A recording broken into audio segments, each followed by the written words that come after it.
ಪ್ರಿಯ ಹಿರಿಯ ವಿದ್ಯಾರ್ಥಿಗಳೇ, 10ನೇ ಕ್ಲಾಸ್ ಅಲ್ವಾ ನೀವು? ಅದಕ್ಕೆ ಹಿರಿಯ ವಿದ್ಯಾರ್ಥಿಗಳು ಬನ್ನಿ, ಇವತ್ತು ಒಂದು ಪಠ್ಯಪುಸ್ತಕತೆ ಅನ್ಕೋಣ. ಹೆಸರೇ ಮೃಗ ಮತ್ತು ಸುಂದರಿ. ಬರೆದಿರ್ತಕ್ಕಂತಹ ಲೇಖಕ ಕನ್ನಡದ ನವ್ಯ ಸಾಹಿತ್ಯ ಪರಂಪರೆಯ ಚಿಂತಕ ಸಾಹಿತಿಯಾದಂತಹ ಪಿ ಲಂಕೇಶ್. ಹೆಸರು ಕೇಳಿದ್ದೀರಾ? ಆಯ್ ಬೆಂಗಳೂರು ಅಂತ ಕೇಳಿದ್ರ? ಅಲ್ಲಿ ರವಿ ಬೆಳಗೆರೆ ಅಂತ ಬರೀತಾರೆ. ಅದಕ್ಕಿಂತ ಹಿಂದೆ ಅತ್ಯಂತ ಜನಪ್ರಿಯವಾಗಿರುವಂತಹ ಒಂದು ವೃತ್ತಪತ್ರಿಕೆ ಲಂಕೇಶ್. ಆ ಲಂಕೇಶ್ ಪತ್ರಿಕೆಯ ಸಂಪಾದಕ ಒಡೆಯ ಪಿ ಲಂಕೇಶ್. ಮೂಲತಃ ಒಬ್ಬರು ಉಪನ್ಯಾಸಕರು, ಇಂಗ್ಲಿಷ್ ಭಾಷಾ ಉಪನ್ಯಾಸಕರು. ಶಿವಮೊಗ್ಗೆಯ ಸಹ್ಯಾದ್ರಿ ಕಾಲೇಜಿನಲ್ಲಿ ಇಂಗ್ಲಿಷ್ ಉಪನ್ಯಾಸಕರಾಗಿ ಸೇವೆಯನ್ನು ಸಲ್ಲಿಸಿದ್ದಾರೆ. ಕ್ರಿಸ್ತಶಕ 1935 ಮಾರ್ಚ್ನಲ್ಲಿ ಶ್ರೀಗಳು ಶಿವಮೊಗ್ಗದ ಕೊಳಗನೂರಿನಲ್ಲಿ ಜನಿಸ್ತಾರೆ. ಇವರ ಸಂಕ್ರಾಂತಿ, ಕಲ್ಲು ಕರಗುವ ಸಮಯ, ಜೊತೆಗೆ ಕೆರೆಯ ನೀರನ್ನು ಕೆರೆಗೆ ಚೆಲ್ಲಿ ಅಂತಕ್ಕಂತಹ ಕೃತಿಗಳನ್ನು ರಚಿಸಿದ್ದಾರೆ. ಅವ್ವ ಅಂತಕ್ಕಂತಹ ಒಂದು ಕಥಾ ಸಂಕಲನವನ್ನು ಬರೆದಿದ್ದಾರೆ. ಮಕ್ಕಳೇ, ಇವರ ಒಂದು ಆತ್ಮಕಥೆ ಹುಳಿ ಮಾವಿನ ಮರ. ಹುಳಿ ಮಾವಿನ ಮರ ಚೆನ್ನಾಗಿ ಹೆಸರು ಅಲ್ವಾ? ಹುಳಿ ಮಾವಿನ ಮರ.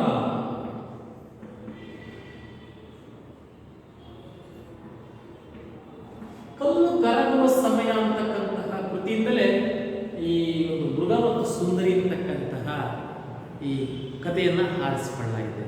ಇದು ಇಂಗ್ಲಿಷಿನ ಬ್ಯೂಟಿ ಆ್ಯಂಡ್ ಬೀಸ್ಟ್ ಅಂತಕ್ಕಂತಹ ಇಂಗ್ಲಿಷಿನ ಅನುವಾದ ಈ ಕಥೆ.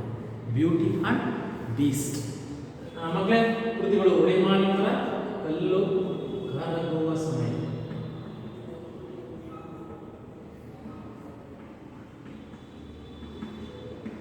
ಸಂಕ್ರಾಂತಿ,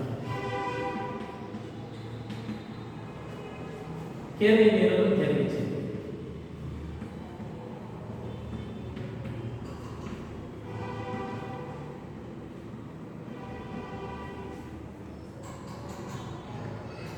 ಬನ್ನಿ ಮಕ್ಕಳೇ, ಶ್ರೀತ್ರಿಗೆ ಕೇಂದ್ರ ಸಾಹಿತ್ಯ ಅಕಾಡೆಮಿ ಪ್ರಶಸ್ತಿ ಲಭಿಸಿದೆ. ಮಕ್ಕಳೇ, ಕೇಂದ್ರ ಸಾಹಿತ್ಯ ಅಕಾಡೆಮಿ ಪ್ರಶಸ್ತಿ ಸಿಕ್ಕಿದೆ. ಈಗ ನಮ್ಮ ಲಂಕೇಶ್ ಅವರ ಕಥೆ ಅನುವಾದಿತ ಕೃತಿ. ರಾವಣ 10 ತಲೆಗಳನ್ನು ಒಳಗೊಂಡಿದ್ದಾನೆ, ಆದರೆ ಮನುಷ್ಯ ಶತಶಿರ. ರಾವಣ ದಶಶಿರ, ಮನುಷ್ಯ ಶತಶಿರ. ಅಂದ್ರೆ 100 ತಲೆಗಳ ಆಲೋಚನೆ ಒಬ್ಬನಲ್ಲೇ ಓಡ್ತಾ ಇರುತ್ತೆ ಅಂತ ಅರ್ಥ. ಮನುಷ್ಯನಲ್ಲಿ ಸುಂದರವಾದ ಗುಣಗಳು ಇವೆ, ಮೃಗೀಯವಾದಂಥ ಗುಣಗಳು ಇವೆ. ಆ ಮನುಷ್ಯನ ಮೃಗೀಯ ವರ್ತನೆಯನ್ನು ಕುರಿತು ಈ ಕಥೆ ತನ್ನದೇ ಇರತಕ್ಕಂಥ ತನ್ನತನವನ್ನು ಸಾಧಿಸಿದೆ. ಒಬ್ಬಳು ಸುಂದರಿ ಆಕಸ್ಮಿಕವಾಗಿ ತನ್ನ ಒಳ್ಳೆಯತನದಿಂದ ಮೃಗದ ಪಾಲಾಗ್ತಾಳೆ. ಅವಳದು ತಪ್ಪಿಲ್ಲ, ಆದರೆ ವಿಧಿ ಆಟ ಅಲ್ಲಿ ಕೊಂಡೊಯ್ತಾಳೆ. ಆ ಮೃಗವನ್ನ ಮದುವೆ ಆಗಬೇಕು ಅಂತ ಯಾರು ತಾನೇ ಇಷ್ಟಪಡ್ತಾರೆ? ಪ್ರಾಣಿಗಳ ಜೊತೆ ಮದುವೆ ಆಗಿ ಸಾಧ್ಯ. ಒಬ್ಬಳು ಸುಂದರಿ, ಆ ಸುಂದರಿಗೆ ಆ ಮೃಗದ ಕಲೆ ಇಷ್ಟ ಆಗಲ್ಲ, ಅಸತ್ಯವನ್ನೇ ಹೇಳ್ತಾಳೆ. ಆದರೆ ಮೃಗದ ಒಳ್ಳೆಯತನದಿಂದ ಪುನಃ ಮೃಗವನ್ನು ಪ್ರೀತಿಸ್ತಾಳೆ, ಮದುವೆ ಆಗ್ತೀನಿ ಅಂತಾಳೆ. ಆಗ ಆ ಮೃಗ ಶಾಪಗ್ರಸ್ತ ಮೃಗ. ಮೃಗ ಅಂದರೆ ಪ್ರಾಣಿ, ಶಾಪಗ್ರಸ್ತ ಪ್ರಾಣಿ. ಅವಳ ಒಂದು ಮದುವೆ ಆಗುತ್ತೀನಿ ಅಂತಕ್ಕಂಥ ಮಾತಿನಿಂದ ಶಾಪ ವಿಮೋಚನೆಗೊಂಡು ಸುರದ್ರೂಪಿ ರಾಜನಾಗಿ ಮಾತನಾಡುತ್ತೆ. ಆ ಮೂಲಕ ಸುಖಾಂತ್ಯವನ್ನು ಕಾಣತಕ್ಕಂಥದ್ದು ಪ್ರಸ್ತುತ. ಇಲ್ಲಿ ಮಕ್ಕಳೇ ನಾವು ಕಾಣಬೇಕಾದಷ್ಟು ಮನುಷ್ಯರಲ್ಲಿ ಒಳ್ಳೆತನಗಳಿವೆ, ಕೆಟ್ಟತನ, ಸಜ್ಜನವೂ ಉಂಟು, ದುರ್ಜನವೂ ಉಂಟು. ಸನ್ನಡತೆ ಮನುಷ್ಯನನ್ನ ತಲೆ ಕಾಯುತ್ತೆ, ದುರ್ನಡತೆ ದುರಂತಕ್ಕೆ ಆಹ್ವಾನ ಅಲ್ವಾ? ಹಾಗಾಗಿ ನಮ್ಮ ಮನಸ್ಸು ಸದಾ ಒಳ್ಳೆಯದನ್ನೇ ಬಯಸಬೇಕು, ಸದಾ ಒಳ್ಳೆಯದನ್ನೇ ಆಶಿಸಬೇಕು, ಒಳ್ಳೆಯವರನ್ನೇ ಬಯಸಬೇಕು, ಒಳ್ಳೆಯದನ್ನೇ ಚಿಂತಿಸಬೇಕು. ಆಗ ಮಾತ್ರ ಸಾಧ್ಯ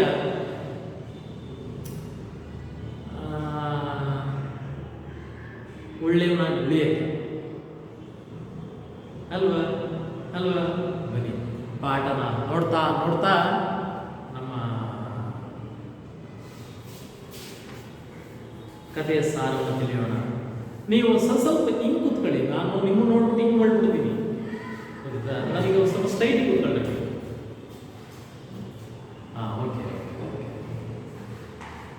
ರಾವಣನು ದಶಶಿರನು, ಮಾನವನು ಶತಶಿರನು ಎಂಬ DVG ವಾಣಿಯಂತೆ ಮಾನವನಲ್ಲಿ ಮೃಗೀಯವಾದ ಗುಣಗಳಿವೆ. ಕೋಪ, ಆವೇಶ, ಉದ್ವಿಗ್ನತೆ, ಸಿಟ್ಟು ಎಲ್ಲವೂ ಬರೋದು ದುಷ್ಟನಲ್ಲಿ. ಹಂಗಂತೇಳಿ ಸಜ್ಜನಲ್ಲಿ ಬರಲ್ಲ. ಸಾತ್ವಿಕನೂ ಸಿಟ್ಟು ಬರುತ್ತೆ, ಸಾತ್ವಿಕನೂ ಸಿಟ್ಟು ಬರುತ್ತೆ. ಆ ಸಿಟ್ಟು ಒಳ್ಳೆಯದು. ಯಾರು ಕೋಪದ ಕೈಗೆ ತನ್ನ ವಿವೇಕವನ್ನು ಕೊಡ್ತಾನೋ ಅವನು ತುಂಬ ದುಷ್ಫಲವನ್ನು ಕಾಣುತ್ತಾನೆ. ಪ್ರೀತಿ, ಸ್ನೇಹ, ಕರುಣೆ, ಬಾಂಧವ್ಯದಿಂದ ಕ್ರೂರತೆಯನ್ನು ಕಳೆದು ಮಾನವೀಯ ಗುಣಸಂಪನ್ನನಾದರೆ ಅವನ ಬದುಕು ಸಾರ್ಥಕ ಅಲ್ವೇ. ನೀವು ಚಲನಚಿತ್ರ ನೋಡ್ತಿದ್ದೀರಾ ಅಂತ ಭಾವಿಸ, ಒಂದು ಫಿಲ್ಮ್ ಕರ್ಕೊಂಡು ಆ ಫಿಲ್ಮಲ್ಲಿ ನಿಮ್ಗೆ ಯಾವತ್ತೂ ವಿಲನ್ ಇಷ್ಟ ಇಲ್ಲ. ವಿಲನ್ ಏನಾರ ಹೀರೋ ಹೊಡೆದ್ರೆ ನೀವೇನು ಅಂದ್ಕೊಂತೀರಿ, ಹೀರೋ ವಿಲನ್ ಹೊಡಿಬೇಕಾದ್ರೆ ಖುಷಿ ಪಡ್ತೀರಿ. ಅದರ ಅರ್ಥ ಏನು? ನಿಮ್ಮೊಳಗಿರ್ತಕ್ಕಂಥ ಹೀರೋ ಹೊರ ಬರ್ತಾ ಇರ್ತಾನೆ, ನಿನ್ನೊಳಗಿರ್ತಕ್ಕಂಥ ಹೀರೋ ಹೊರ ಬರ್ತಾನೆ. ನೀನು ಯಾವತ್ತೂ ಖಳನಾಯಕನನ್ನು ಪ್ರೀತಿಸಕ್ಕೆ ಹೋಗ್ಬಾರ್ದು. ಯಾಕೆ ಅಂದರೆ ಕೆಟ್ಟದ್ದು ಎಲ್ಲರಿಗೂ ಕೆಟ್ಟದ್ದೇ, ಒಳ್ಳೇದು ಎಲ್ಲರಿಗೂ ಒಳ್ಳೇದೇ. ಹಾಗಾಗಿ ಒಳ್ಳೆಯದನ್ನು ನಾವು ಯಾವಾಗ ಸದಾ ಸ್ಮರಿಸ್ತೀವೋ, ಜಪಿಸ್ತೀವೋ, ಪಾಲಿಸ್ತೀವೋ, ಆಗ ನಾನೊಳಗೊಬ್ಬ ಹೀರೋ ಹೊರಬರ್ತಾನೆ. ನೋಡಿ, ಆ ಮೃಗದಲ್ಲೇ ಎಂತ ಹೀರೋ ಇರ್ತಾನೆ ಅಲ್ವಾ.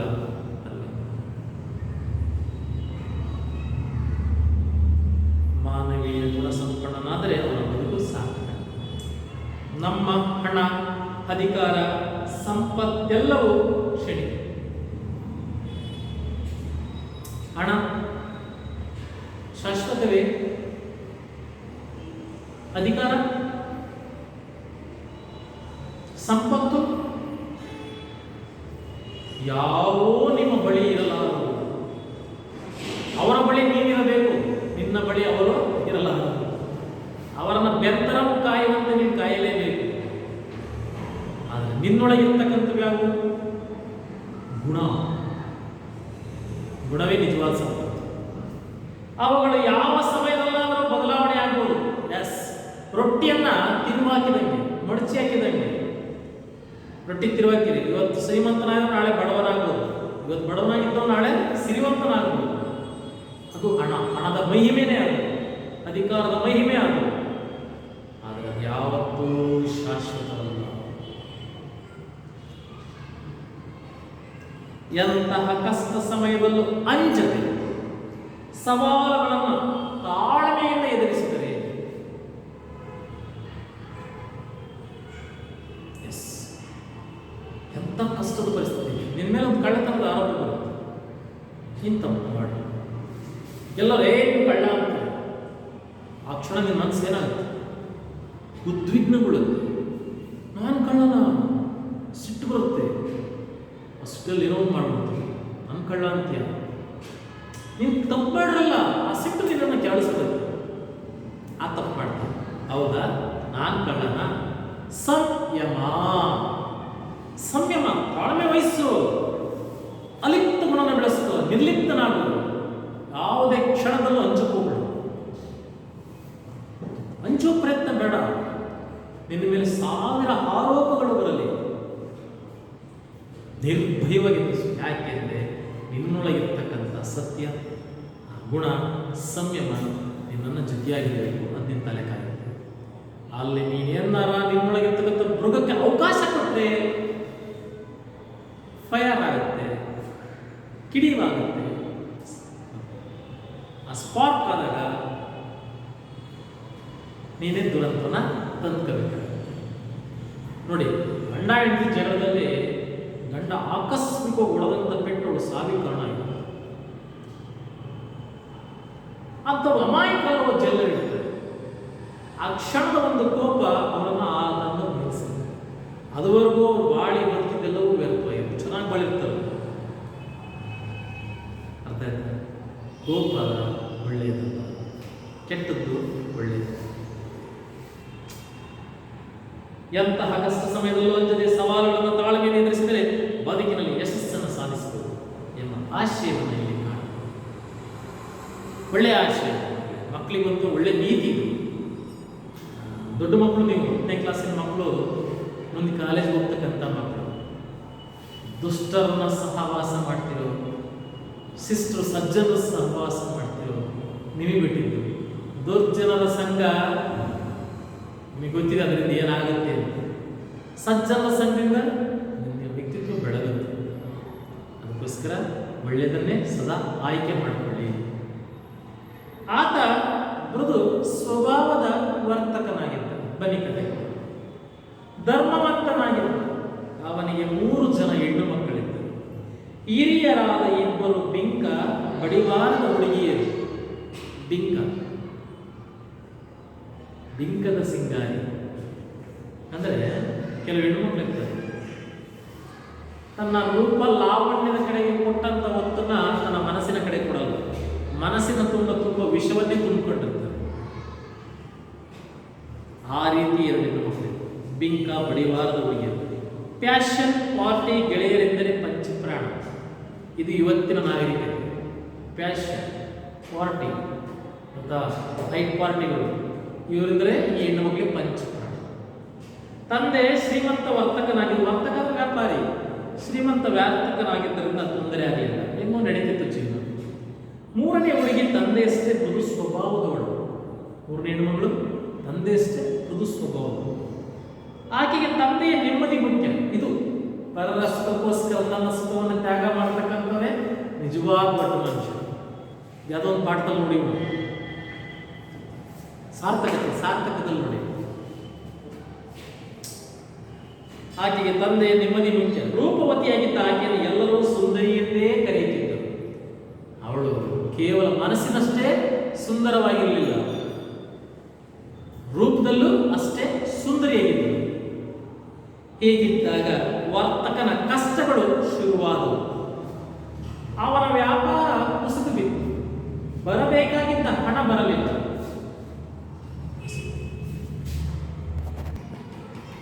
ಸ್ನೇಹಿತರೆ, ನಾವು ನೋಡಿದ್ದೀವಿ. ಫಸ್ಟ್ ಆಶಯವನ್ನು ತಿಳಿಯಬೇಕಾದ್ರೆ ಗಮನಿಸಿ, ಏನನ್ನ? ಹಣ, ಅಧಿಕಾರ ಯಾವತ್ತೂ ಶಾಶ್ವತವಲ್ಲ. ನೋಡಿ, ಈತ ಒಬ್ಬ ವರ್ತಕ ಧರ್ಮವಂತನಾಗೇ ಇದ್ದ. ಆದರೆ ವಿಧಿಹಾಟಕ್ಕೆ ಆತನ ವ್ಯಾಪಾರದ ಹಡಗು ಬರದೇ ಇದ್ರಿಂದ ಇವನಿಗೆ ವ್ಯಾಪಾರದಲ್ಲಿ ಲಾಸ್ ಆಯಿತು. ಸಿರಿವಂತ ಧನವಂತನಾಗಿದ್ದವನು ಏಕಾಏಕಿಯಾಗಿ ಬಡತನಕ್ಕೆ ಬರಬೇಕಾಯಿತು. ನೋಡಿ, ರೊಟ್ಟಿ ಮಗುಚಿ ಹಾಕಿದಂತೆ ತನಾಗಲಿ. ಹಣ ಯಾವತ್ತೂ ಬನ್ನಿ. ಹೀಗಿದ್ದಾಗ ವರ್ತಕನ ಕಷ್ಟಗಳು ಶುರುವಾದವು. ಆತನ ವ್ಯಾಪಾರ ಕುಸಿದು ಬಿತ್ತು. ಬರಬೇಕಾಗಿದ್ದ ಹಣ ಬರಲಿಲ್ಲ. ಸರಕುಗಳು ತರಲು ಹೋದ ದೂರ ದೇಶಕ್ಕೆ ಪ್ರಯಾಣಿಸಿದ ಹಡಗುಗಳು ಹಿಂದಿರುಗಲಿಲ್ಲ. ಅವನ ಹಡಗುಗಳು ವಾಪಸ್ ಬರಲಿಲ್ಲ. ಅವನ ಸಾಲಗಳು ಅವನನ್ನು ಬಾಧಿಸತೊಡಗಿದವು. ಬಾಧಿಸಿದ್ರೆ ಪೀಡಿಸು. ಸಾಲಗಾರ ಸುಮ್ಮನಿರ್ತಾರ, ಕಿರುಕುಳ ಕೊಟ್ಟೆ ಕೊಡ್ತಾರೆ. ಕೊಡೋ ನನ್ನ ದುಡ್ಡನ್ನು ಬಾಯಿ ಬಂದಂಗೆ ಮಾತಾಡ್ತಾರೆ. ಇದ್ದ ಬಂದ ಸ್ಥಿರಾಸ್ತಿ, ಸ್ಥಿರ ಅಂದರೆ ಕಣ್ಣಿಗೆ ಕಾಣ್ತಕ್ಕಂಥ ಸ್ಥಿರಾಸ್ತಿ, ಚರಾಸ್ತಿ ಎಲ್ಲವನ್ನೂ ಮಾರಿ ಸಾಲ ತೀರಿಸಿ, ಚರ ಬಂಗಾರ ಒಡವೆ ಅಂತ ಕೊಂಡೊಯ್ಬೋದಂಥದ್ದು ಚರ, ಗಟ್ಟಿಗಿರ್ತಕ್ಕಂಥದ್ದು ಸ್ಥಿರ. ಆ ಆಸ್ತಿ ಒಡವೆ ಎಲ್ಲವನ್ನೂ ಮಾರಿ ತನ್ನ ಸಾಲವನ್ನು ತೀರಿಸಿ ಉಳಿದ ಪುಟ್ಟ ಮೊತ್ತದಲ್ಲಿ ಹಳ್ಳಿಯ ಕಡೆ ಮನೆ ಕೊಟ್ಟು ತನ್ನ ಹೆಣ್ಣು ಮಕ್ಕಳನ್ನು ಕರೆದು ಹೇಳಿದ. ಹಿಂಗಿರುತ್ತೆ ಕಾಲ ಹೆಂಗೆ ಬದಲಾಯಿಸುತ್ತೆ ನೋಡಿ. ಹಡಗು ಬರಲಿಲ್ಲ, ವ್ಯಾಪಾರ ಲಾಸ್ ಆಯಿತು. ಲಾಸ್ ಆದಾಗ ಏನಾಯ್ತು? ಇದ್ದಿದ್ದು ಸಂಪತ್ತೆಲ್ಲ ಸಾಲಕ್ಕೆ ಹೋಯಿತು. ಕೊನೆಗೆ ಉಳಿದ ಹಣದಿಂದ ಅವನೇನು ಮಾಡ್ದ? ನಗರವನ್ನು ಬಿಟ್ಟು ಹಳ್ಳಿ ಕಡೆಗೆ ಹೊರಟ. ಆ ಹೊರಡುವಾಗ ತನ್ನ 3 ಹೆಣ್ಣು ಮಕ್ಕಳನ್ನು ಕರೆದು, ನೋಡಿ ನನ್ನ ಪರಿಸ್ಥಿತಿ ಹೇಗಿದೆ, ಅನಿವಾರ್ಯವಾಗಿ ನಾವು ಹೊರಡಲೇಬೇಕು. ಆಗ ಮೊದಲಿಗೆ 3 ಹೆಣ್ಣು ಮಕ್ಕಳು ಪ್ಯಾಷನ್ ಹುಡುಗಿರು ಮಗ ಕಿವುಚ್ಕೊಂಡು, ಅಯ್ಯೋ ನಾವು ಹಳ್ಳಿಗೆ ಹೋಗ್ಬೇಕು. ಆದರೆ ಕೊನೆ ಮಗಳು ನನ್ನೊಳಗಿದೆ, ನಾನು ಅವರಿಗೆ ಸಹಕರಿಸಬೇಕು, ಅವರಿಗೆ ನಾನು ಹಿಂಬಾಗಿ ನಿಲ್ಲಬೇಕು ಅಂತೇಳಿ ನನ್ನ ಜೊತೆಗೆ ಹೊರಡ್ತಾರೆ. ತಂದೆ ಜೊತೆಗೆ ಆ 3 ಜನ ಹೊರಡ್ತಾರೆ. ಸಂತೋಷದಿಂದ ಹೊರಡತಕ್ಕಂಥವಳು ಕೊನೆ ಮಗಳು. ಮೊದಲ 2 ಹುಡುಗಿಯರಿಗೆ ಹಾಗಾದ ನಿರಾಸೆ, ಮೊದಲು ತಾವು ಹಳ್ಳಿಗೆ ಸುತಾರಾಮ್ ಬರುವುದಿಲ್ಲವೆಂದು ಹಠ ಹಿಡಿದರು. 3ನೇ ಹುಡುಗಿ ಮಾತ್ರ ಹೊರಡಲು ಅಡಿಯಾದಳು, ಸಿದ್ಧತೆ ಮಾಡಿದರು. ಹೋಗಬೇಕಾದ ಅನಿವಾರ್ಯತೆಯನ್ನು ತಿಳಿದು ಮೊದಲ 2 ಮಕ್ಕಳು ಅಳುತ್ತಲೇ ಹೊರಟರು. ನಿಜವಾದ ಮಕ್ಕಳ ಬಡತನದಿಂದ ವರ್ತಕನಿಗೆ ಮತ್ತು ಸುಂದರಿಗೆ ಅಷ್ಟೇನು ತೊಂದರೆ ಆಗಲಿಲ್ಲ. ನೋಡಿ, ಅವರಿಗೆ ಕಷ್ಟ ಸುಖ ಗೊತ್ತಿತ್ತು. ಅಪ್ಪನಿಗೆ ಧರ್ಮವಂತವನು, ಮಗಳು ಕೂಡ ಒಳ್ಳೆಯವರು. ಅವರಿಗೆ ಬಡತನ ಏನು ಅನ್ನಿಸ್ತಿಲ್ಲ. ಅವರ ಜೀವನ ಸರಳವಾಗಿತ್ತು. ಮಕ್ಕಳು, ಇದು ಲೋಕದಲ್ಲಿ ನಡೀತಕ್ಕಂಥದ್ದು. ಇದು ಲೋಕದಲ್ಲಿ ನಡೆಯುತ್ತೆ. ಕೊರೋನಾದಿಂದ ಸಿರಿವಂತ ಇವತ್ತು ಪಾತಾಳ ಹೋಗಿದ್ದಾನೆ ಅಲ್ವಾ? ಬನ್ನಿ. ಹೀಗಿದ್ದಾಗ ಒಂದು ದಿನ ವರ್ತಕನ ಹಳಿದುಳಿದ ಹಡಗು ಬರುವ ಸುದ್ದಿ ಬಂತು.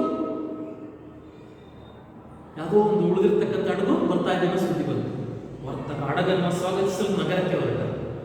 ಆಗ 2 ಹಿರಿಯ ಹೆಣ್ಣು ಮಕ್ಕಳು ಬಟ್ಟೆ, ಒಡವೆ, ಅಲಂಕಾರ ವಸ್ತುಗಳನ್ನು ಪಟ್ಟಿ ಮಾಡಿಕೊಟ್ಟರು. ಸುಂದರಿ ನನಗೊಂದು ಗುಲಾಬಿ ಹೂವು ತರಬೇಕೆಂದು ಕೇಳಿಕೊಂಡರು. ಹೀಗೆ ವರ್ತಕ ಹಡಗಿಗಾಗಿ ಕಾದ. ಅದು ಬರಲೇ ಇಲ್ಲ. ವಿಧಿ, ಹಡಗು ಬರಲೇ ಇಲ್ಲ. ನಿರಾಶನಾಗಿ ಹಳ್ಳಿಯ ಬಿಟ್ಟ. ಗಾಡಿಗೆ ಕಾಸಿಲ್ಲದೆ ನಡೆದುಕೊಂಡು ಅರಣ್ಯದಲ್ಲಿ ಸಾಗಿದ. ವಾಪಸ್ ಹೋಗಿ ದುಡ್ಡು ಸಿಗುತ್ತೆ ಅಂತ ಬಂದಿದ್ದ. ಮನೆ ಕೈ ದುಡ್ಡಿದ್ದಲ್ಲಿ ಏನ್ ಮಾಡಿದ ವರ್ತಕ? ನಡ್ಕಂಡೇ ಅರಣ್ಯದಲ್ಲಿ ಹೊರಟ. ಒಂದು ನೆತ್ತಿಗೆ ಇತ್ತು, ಹಸಿವಿನಿಂದ ಬಳಲುತ್ತಿದ್ದ. ಇದ್ದಕ್ಕಿದ್ದಂತೆ ಕಾಡಿನ ಭವ್ಯ ಬಂಗಲೆ ಒಂದು ಕಾಣಿಸಿತು. ಅದು ಮನೋಮೋಹಕ ಆನಂದ, ನಿರ್ಜನವಾಗಿತ್ತು. ಮೌನವೈ ಅಂಜಿಕೆಯಿಂದಲೇ ಎಲ್ಲವನ್ನು ನೋಡುತ್ತಾ ಸಾಗಿದ. ಅಲ್ಲೊಂದು ಕೋಣೆಯಲ್ಲಿ ಭಕ್ಷ್ಯ ಭೋಜ್ಯಗಳನ್ನು ಇಡಲಾಗಿತ್ತು. ಹಸಿವಿ ತಳಲಾರದೆ ಉಂಡ ಭೋಜನ ಸವಿದು ಹೊರಬಂದ. ಪುಷ್ಪವನದ ಗುಲಾಬಿಗಳನ್ನು ನೋಡಿದ. ತನ್ನ ಮಗಳು ಸುಂದರಿಯಾಗಿ ಒಂದು ಗೊಂಚಲನ್ನು ಕಿತ್ತುಕೊಂಡ. ಇದ್ದಕ್ಕಿದ್ದಂತೆ ಸಿಡಿಲು ಹೊಡೆದಂತ ಶಬ್ದ. ಭೀಕರ ಮೃಗವೊಂದು ಉಗ್ರ ಶಬ್ದದಿಂದ ಗರ್ಜಿಸುತ್ತಾ ಅವನನ್ನು ಕೊಲ್ಲಲು ಅವನ ಕುತ್ತಿಗೆಗೆ ಕೈ ಹಾಕಿತು. ಮಕ್ಕಳೇ, ನನ್ನ ಮಾತೆ ಕೇಳ್ತು. ವರ್ತಕ ಹೋಗಿದ್ದ, ದುಡ್ಡು ಸಿಕ್ತೆ, ಏನ್ ಮಾಡ್ದ? ವಾಪಸ್ ಬಂದು ಎಲ್ಲಿ ಹೊರಟ? ಊರಿಗೆ ಹೋಗ್ಬೇಕಾರೆ ಏನಾಯ್ತು? ದುಡ್ಡಿರ್ಲಿಲ್ಲ. ನಡ್ಕಂಡೆ ಹೊರಟ.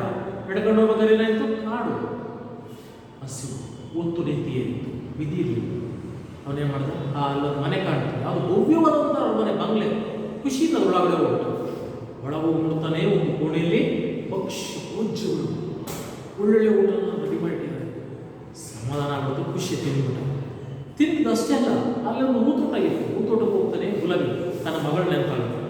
ಹಾಗೆ ಮಾಡ್ದ, ಅಲ್ಲೇ ಒಂದು ಗುಲಾಬಿಗಳನ್ನು ಕೊಯ್ಕೊಂಡು ಇನ್ನೇ ಹೊರಡಬೇಕು ಅನ್ನಿಸುತ್ತದಾಗ ತಾವು ಸಿಡಿಲು ಪಡೆದ ತಾವು ಶಿವ. ಆ ಕ್ಷಣದಲ್ಲಿ ಒಂದು ವಿಕಾರವಾಗಿರ್ತಕ್ಕಂಥ ಮೃಗ ಅವನೆದುರು ಒಂದು ಅವನ ಕುತ್ತಿಗೆಗೆ ಕೈ ಹಾಕಿತು. ಅರ್ಥ ಆಗುತ್ತಾ? ಅಯ್ಯೋ ದೇವರೇ ಕಾಪಾಡು, ಅಯ್ಯ ನನ್ನನ್ನು ಕೊಲ್ಲಬೇಡ, ನನ್ನ ಮೇಲೆ ಕರುಣೆ ತೋರು ಎಂದು ವರ್ತಕ ಬೇಡಿಕೊಂಡ. ವರ್ತಕನೇ, ನಾನು ಅಯ್ಯನೂ ಅಲ್ಲ, ದೇವರೂ ಅಲ್ಲ, ಮನುಷ್ಯನೂ ಅಲ್ಲ, ನನ್ನಲ್ಲಿ ಕರುಣೆ ಇಲ್ಲ, ನನಗೆ ಸಾಧ್ಯವೂ ಇಲ್ಲ, ನಿನ್ನನ್ನು ಸೀಳಿ ತಿಂದು ಬಿಡುತ್ತೇನೆ ಎಂದು ಕತ್ತು ಎಸಗತೊಡಗಿತು. ಕೊಲ್ಲಬೇಡ, ನನ್ನ ಮಗಳಿಗಾಗಿ ಒಂದು ಗೊಂಚಲು ಗುಲಾಬಿ ತೆಗೆದುಕೊಂಡಿದ್ದು ಅಪರಾಧವೇ? ತಿಂದಿದ್ದಿ, ತೇಗಿದ್ದಿ, ಗುಲಾಬಿ ಕಿತ್ತಿದ್ದಿ ಎಂದು ಮೃಗ ಸಿಟ್ಟಿನಿಂದ ಹಬ್ಬರಿಸಿ, ಕೇಳು, ನಿನ್ನ ಬದಲಾಗಿ ನಿನ್ನ ಮುದ್ದು ಮಗಳನ್ನು ತಂದುಕೊಟ್ಟರೆ ನಿನ್ನನ್ನು ಕೊಲ್ಲುವುದಿಲ್ಲ. ನೋಡಿ, ಮೃಗ ಎಂತ ಬೇಡಿಕೆ ಇತ್ತು. ಅಯ್ಯ, ನಾನು ಕೊಲ್ಲಬೇಡ ಅಂತ ಕೇಳ್ಕೊಂಡಾಗ, ನನ್ನಲ್ಲಿ ಕರುಣೆಯೇ ಇಲ್ಲ, ನಿನ್ನನ್ನು ಗೊತ್ತಾಗ್ಬಿಡ್ತೀನಿ, ನನ್ನ ಮಗಳಿಗೋಸ್ಕರ ಕಿತ್ತಿದ್ದೀನಪ್ಪ. ಆಗ ಒಂದು ಕೆಲಸ ಮಾಡು, ನೀನು ಬಿಡಬೇಕ, ನಿನ್ನ ಮಗಳನ್ನು ಕೊಟ್ಟು ನಿನ್ನ ಮುದ್ದು ಮಗಳನ್ನು ತಂದು ಕೊಟ್ಟರೆ ನಿನ್ನನ್ನು ಕೊಲ್ಲುವುದಿಲ್ಲ. ನೀನು ತಪ್ಪಿಸಿಕೊಳ್ಳಲಾರೆ, ಈ ಬುಟ್ಟಿ ತೆಗೆದುಕೋ, ಇದರೊಂದಿಗೆ ಹೋಗು. ನಾಳೆ ಸಂಜೆ ಒಳಗೆ ನಿನ್ನ ಮಗಳನ್ನು ಕರೆತಂದಿದ್ದರೆ ನಿನ್ನನ್ನು ನಿನ್ನ ಮಗಳನ್ನು ಒಟ್ಟಿಗೆ ಮುಗಿಸುತ್ತೇನೆ ಎಂದಿತು. ಬುಟ್ಟಿನೂ ಕೊಡ್ತು. ಬುಟ್ಟಿ ಏನು ಅಂತ ನೋಡೋಣ. ಪ್ರಾಣ ಉಳಿಯಿತೆಂದು ಸಮಾಧಾನಗೊಂಡು ಬುಟ್ಟಿಯೊಂದಿಗೆ ತನ್ನ ಮನೆಗೆ ಹಿಂದಿರುಗಿದ. ತನ್ನ ಮಕ್ಕಳನ್ನು ಕರೆದ ಮೃಗದ ಬಗ್ಗೆ ತಿಳಿಸಿದ. ಹಿರಿಯರಿಬ್ಬರು ಅರಣ್ಯಕ್ಕೆ ಹೋಗಲು ಒಪ್ಪಲಿಲ್ಲ. ಚಿಕ್ಕ ಮಗಳು ಸುಂದರಿ ಮಾತ್ರ ನಾನು ಹೋಗುತ್ತೇನೆ ಎಂದಳು. ಸುಂದರಿಯನ್ನು ಕಾಡಿಗೆ ತಂದು ಬಿಟ್ಟರು. ವರ್ತಕ ಭಾರವಾದ ಹೃದಯದೊಂದಿಗೆ ಊರಿಗೆ ಹೋಗಿ ಮೃಗ ಕೊಟ್ಟ ಬುಟ್ಟಿಯನ್ನು ತೆರೆದು ನೋಡಿದ. ಅದರಲ್ಲಿ ವಜ್ರ, ವೈಡೂರ್ಯ ಮತ್ತು ರತ್ನಗಳಿದ್ದವು. ಅವುಗಳನ್ನು ಬಳಸಿ ಹಿರಿಯ ಮಕ್ಕಳ ಮದುವೆಯನ್ನು ಮಾಡಿದ. ಮೃಗ ನೋಡಲಷ್ಟೇ ಮೃಗ, ಅದರ ಮನಸ್ಸು ಮೃಗವಲ್ಲ, ಅದು ಸುಂದರ. ಈ ಹಿರಿಯ ಮಕ್ಕಳು ನೋಡಲಷ್ಟೇ ಸುಂದರ, ಒಳಗೆ ಮೃಗ. ಕಥೆ ಅರ್ಥ ಆಗ್ತಿದೆಯಾ? ಇಂಥ ಸುಂದರಿ ಭಯದಿಂದಲೇ ಅರಮನೆಯನ್ನು ಪ್ರವೇಶಿಸಿದಳು. ಆ ಗೃಹದಲ್ಲಿ ಸುಂದರಿಯ ನೆಚ್ಚಿನ ಪುಸ್ತಕ ಭಂಡಾರವಿತ್ತು, ಸಂಗೀತದ ಇಂಪಿತ್ತು. ನೋಡಿ ಅವಳೆಂತ ಪುಣ್ಯವಂತೆ, ಗಾಡಿ ಬಿಟ್ಟು ಅವಳಿಗೆ ಇಷ್ಟವಾದ್ದೇನಿದೆ, ವೀಣೆ ಇದೆ, ಪುಸ್ತಕಗಳಿವೆ, ಸಂತೋಷ ಪಟ್ಟಳು. ಆ ಮೃಗವಾದರೂ ಭೀಕರವಾಗಿತ್ತು. ಕೋರೆ ಹಲ್ಲು, ಅಂದಿನ ದೇಹ, ತೋಳದ ಚಲನೆ ಎನ್ನುವಂತಿತ್ತು. ಪಡೆದಿದ್ದ ಮೃಗ ಕರ್ಕಶ, ಕೆಟ್ಟದಾಗಿ ಸದ್ದು, ಗೊಗ್ಗುರು ಧ್ವನಿಯೊಂದಿಗೆ ಅವಳನ್ನು ದಟ್ಟಿಸಿ ನೋಡುತ್ತಾನೆ. ನೀನು ಸಂತೋಷದಿಂದ ಬಂದೆಯಾ ಎಂದು ಕೇಳಿದೆ. ಸುಂದರಿ ಭಯದಿಂದ ಹ್ಞೂ ಎಂದಳು. ಒಳ್ಳೆಯದು, ನೀನು ಒಳ್ಳೆಯವಳು, ನಾನು ನಿನಗೆ ಇಷ್ಟವಾ ಎಂದು ಕೇಳಿದೆ. ಸುಂದರಿ ಇನ್ನೂ ಭಯವಾಯಿತು. ಅಂಜುತ್ತಲೇ, ನಾನು ಸುಳ್ಳು ಹೇಳಲಾರೆ, ನೀನು ಕುರೂಪಿ, ಆದರೂ ನೀನು ತುಂಬ ಒಳ್ಳೆಯವರಂತಿದ್ದಿ ಎಂದಳು. ನನ್ನ ಹೃದಯ ಒಳ್ಳೆಯದಿರಬಹುದು, ಆದರೂ ನಾನು ಮೃಗ ಹೊಂದಿತು. ಅದಕ್ಕೆ ಸುಂದರಿ, ಮೃಗ ಒಳ್ಳೆಯ ಹೃದಯ ಹೊಂದಿದ್ದರೂ ಮೃಗದ ಆಕಾರ ಹೊಂದಿರುವುದು ಸಹಜ. ಆದರೆ ಜಗತ್ತಿನ ಅನೇಕ ಮನುಷ್ಯರು ಸುಂದರ ಆಕಾರ ಪಡೆದು ಮೃಗದ ಹೃದಯ ಹೊಂದಿರುತ್ತಾರೆ. ಇದು ಪಾಠ. ಇದೇ ಪಾಠ. ನೋಡಕ್ಕಷ್ಟೇ ಚೆನ್ನಾಗಿರೋ ಮುಖ್ಯಲ್ಲ, ಒಳಗೆ ಚೆನ್ನಾಗಿರ್ಬೇಕು. ಒಳಗೆ ಯಾರು ಚೆನ್ನಾಗಿರ್ತಾನೋ ಹೊರಗೆ ಅವನು ಚೆನ್ನಾಗಿರ್ತಾನೆ. ಒಳಗೆ ಯಾರು ಕಲ್ಮಶವನ್ನು ತುಂಬಿಟ್ಕೊಂಡಿರ್ತಾನೋ ಅವನ ನಿಜವಾಗೂ ಸಮಾಜಕ್ಕೆ ನೀಚನಾಗಿರ್ತಾನೆ. ಸುಂದರಿ, ನನ್ನನ್ನು ಮದುವೆ ಆಗದೆಯಾ ಎಂದು ಮೃಗ ಕೇಳಿದಾಗ ಸುಂದರಿ ತುದಲಿದ. ಇಲ್ಲ. ಆಕೆ ಉತ್ತರದಿಂದ ನಿರಾಶರಾದ ಮೃಗ ನಿಟ್ಟುಸಿರು ಬಿಟ್ಟಿತು. ಸಿಟ್ಟಿನಿಂದ ಉಸು ಬಿಟ್ಟಿದೊಡನೆ ಇಡೀ ಅರಮನೆ ಮೊದಲತೊಡಗಿತು.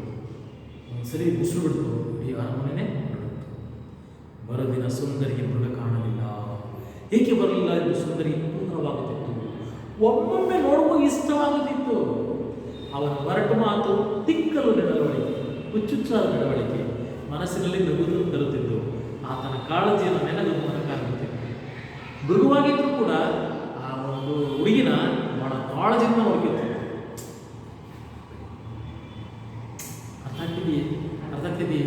ಅರ್ಥ ಆಗ್ತಿದೆಯೇ? ಒಂದು ದಿನ ಸುಂದರಿ ತಾನು ನನ್ನ ತಂದೆಯನ್ನು ಕಂಡು ಮಾತಾಡಿಸಬೇಕು, ಕಳಿಸಿದರೆ ಸಂತೋಷವಾಗುತ್ತದೆ. ಬರೀ 2 ದಿನ ಎಂದು ಹೋದವಳು 10 ದಿನವಾದರೂ ಅರಣ್ಯಕ್ಕೆ ಹಿಂದಿರುಗಲಿಲ್ಲ. ಪಾಪ ಅವಳೊಂದು ಪರ್ಮಿಷನ್ ಕಾಣ್ತು ಊರುಗಳು 2 ದಿನ ನನ್ನೇ ನೋಡ್ಕೊಂಡು 2 ದಿನ ಹೋದಳು, 10 ದಿನ ಆದರೂ ಬರಲಿಲ್ಲ. ಮೃಗಕ್ಕೆ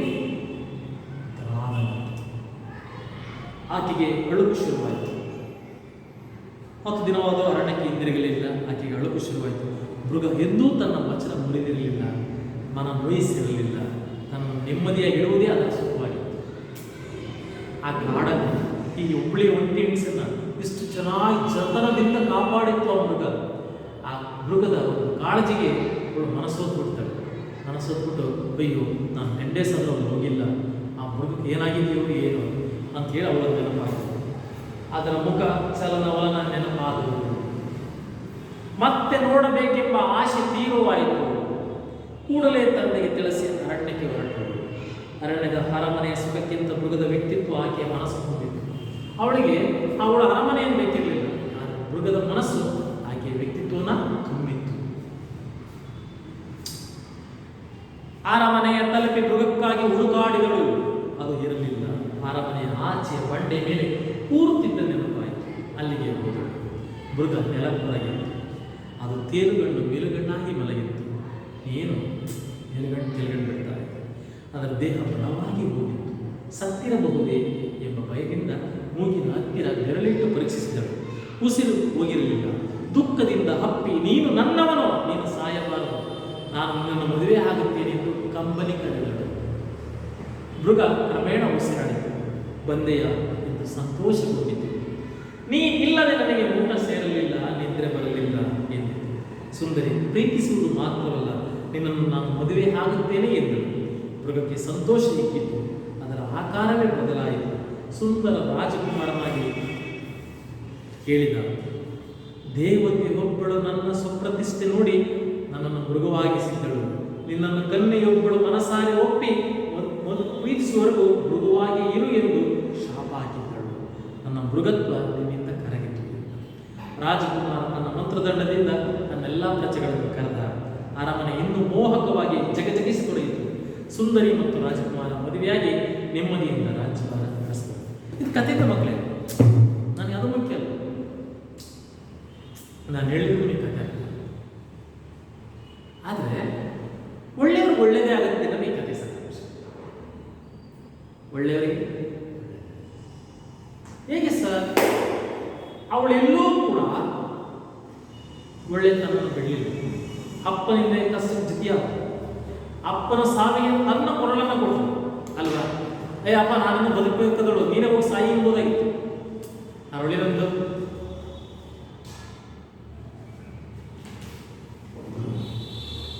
ಅಪ್ಪನಿಗೋಸ್ಕರ ಏನಂದು ತನ್ನ ಪ್ರಾಣ ಕೊಡೋಕೆ ರೆಡಿ ಆದ. ಆದರೆ ಅಲ್ಲೋದ ಏನಾಯ್ತು? ಅವಳಿಗೆ ದೇವರು ಅಲ್ಲೂ ಒಳ್ಳೇದು ಮಾಡ್ದ. ಏನು ಮಾಡ್ದ? ಒಂದು ಅವಳಿಗೆ ಇಷ್ಟವಾದಂಥ ಪುಸ್ತಕ, ಸಂಗೀತ ಎಲ್ಲ ಕೊಟ್ಟ. ಅಷ್ಟೇ ಅಲ್ಲ, ಮತ್ತಿನ್ನೇನು ಮಾಡ್ದ? ಒಳ್ಳೆಯ ಸಂಗಾತಿಯನ್ನು ಕೊಟ್ಟ. ಯಾವ ರೀತಿ? ಮೃಗದ ರೂಪದಲ್ಲಿ. ಆದರೆ ಮೃಗದ ಒಳ್ಳೆತನಕ್ಕೆ ಅವಳು ಮಾರುವಾಗ ಏನು ಮಾಡಿಳು? ಆ ರೂಪವನ್ನು ಮೆಚ್ಚಿಕೊಳ್ಳಲಿಲ್ಲ, ಅವತ್ತನ ಗುಣವನ್ನು ಮೆಚ್ಚಿಕೊಂಡ. ಆ ಗುಣ ಯಾವಾಗ ಹೊರ ಬರುತ್ತೆ? ಆ ಮೃಗ ಅದರ ಅನುಮತಿ ಪಡೆದು ಅವಳು ಊರಿಗೋಗಿರ್ತಾಳೆ. ಊರಿಗೋದಳು ಇಷ್ಟು ದಿನ ಬರದೇ ಇದ್ದಾಗ ಆ ಮೃಗ ಅವಳಿಗೋಸ್ಕರ ತನ್ನ ಕುಟುಂಬ ಜೀವವನ್ನು ಇಟ್ಕೊಂಡು ಉಸಿರಾಡ್ತಾರೆ.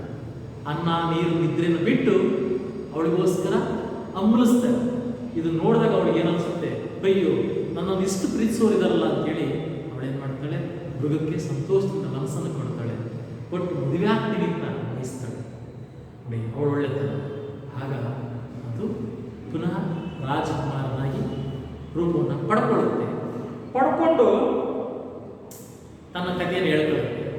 ನೋಡು ರಾಜಕುಮಾರಿ ಸುಂದರಿ, ನಾನು ಮೂಲತಃ ಒಬ್ಬ ಸುಂದರವಾದಂಥ ಪುರುಷ. ನನ್ನನ್ನೊಬ್ಬಳು ದೇವತೆ ನನ್ನನ್ನು ಈ ರೀತಿ ಮಾಡಿದ್ರು. ನನ್ನ ತಪ್ಪಿಗೆ ನನ್ನನ್ನು ಶಾಪ ಕೊಟ್ಟಿದ್ರು. ಆ ಶಾಪದಲ್ಲಿ ಏನಿತ್ತು? ಯಾವತ್ತು ನಿನ್ನೊಬ್ಬಳು ಸುಂದರಿ ಬಂದು ಮನಸ್ಸಾಚೆ ಪ್ರೀತಿಸಿ ಮದುವೆ ಆಗ್ತೀನಿತ್ತು ಅಂದು ನಿನ್ನ ಒಂದು ಶಾಪ ವಿಮೋಚನೆ ಆಗಿದೆ.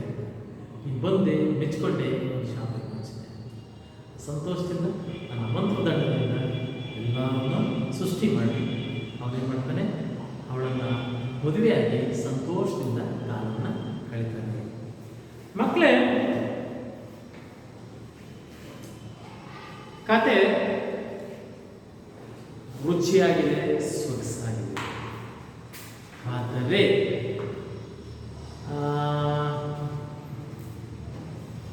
ಇದನ್ನ ಒಂದು ಚಟುವಟಿಕೆ ಕೊಡೋಣ. ಹೇಗೆ ಸರ್? 8ನೇ ಕ್ಲಾಸ್ಗೆ ಒಂದು ಚಟುವಟಿಕೆ ಹೋಗಿದ್ವಿ. ನಿಮ್ಮಲ್ಲಿರ್ತಕ್ಕಂಥ ಕೆಟ್ಟದನ್ನು ಪಟ್ಟಿ ಮಾಡಿ, ಒಳ್ಳೆಯದನ್ನು ಪಟ್ಟಿ ಮಾಡಿ ಅಂತ ಒಂದು ಚಟುವಟಿಕೆ. ನೀವು 10ನೇ ಕ್ಲಾಸ್ ಮಾಡಿ, ನಿಮಗೂ ಅದನ್ನು ಕೊಡೋಣ. ನಿಮ್ಮಲ್ಲಿ ಯಾವ ಗುಣ ಸುಂದರ, ಯಾವ ಗುಣ ಅಸುಂದರ ಪಟ್ಟಿ ಮಾಡ್ತೀರಾ? ಎಲ್ಲರಲ್ಲೂ ಒಳ್ಳೆತನ ಇರುತ್ತೆ, ಎಲ್ಲರಲ್ಲೂ ಕೆಟ್ಟತನ ಇರುತ್ತೆ. ಅದು ಸನ್ನಿವೇಶಕ್ಕೆ ತಕ್ಕನಾಗಿ ಹೊರಬರುತ್ತೆ. ಯಾರು ಒಳ್ಳೆದನ್ನೇ ಜಾಸ್ತಿ ತುಂಬಿಕೊಳ್ತಾನೋ ಅವನು ಮಹಾನ್ ಭಾವನ ಉಳಿತಾನೆ. ಕೆಟ್ಟದ ಕಡೆ ವಾಲ್ತಕ್ಕಂಥವನು ಕೆಟ್ಟವನಾಗಿ ಹೊರಬರ್ತಾನೆ. ಹಾಗಾಗಿ ನೀವೇನು ಮಾಡಿ, ಚಟುವಟಿಕೆ ಮಾಡಿ.